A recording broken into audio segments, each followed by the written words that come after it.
teaching, our lesson was on turn your lesson into a story. Your whole lesson is going to be a story or based around a story or have a story in it.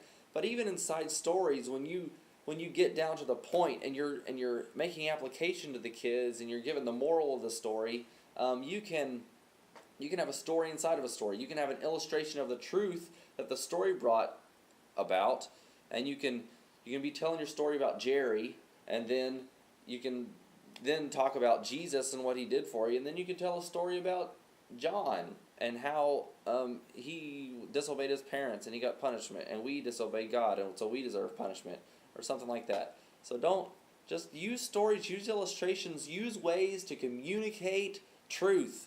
Communicate truth. Don't water it down.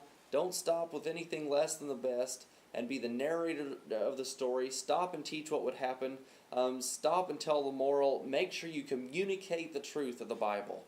And I'm not just saying tell them good truths from a story, but I'm saying tell them Bible truths. Tell them ways where they are going to understand what it means to be a Christian, how you're supposed to act, why you're supposed to act, what the Bible means, what's error, what's truth. And you have so much time and opportunity in front of the kids, so don't waste it. Use all the way a person learns and communicate truth. Communicate truth. So, I hope that's a help. Oh, there's one other thing. I was going to tell you the kid control thing of the day.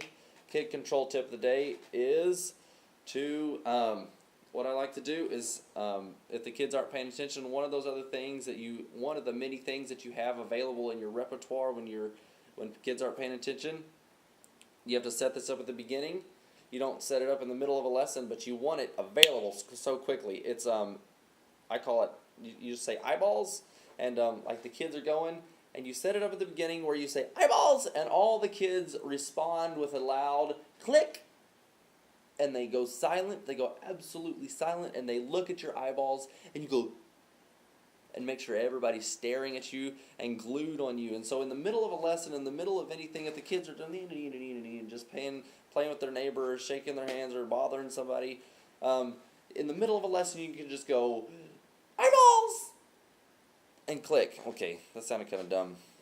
But just say eyeballs, yell it out, and the kids will go click, and you get that attention back, and you'll have the crowd back. So use that. Say eyeballs, and don't settle for less. Set your standard high.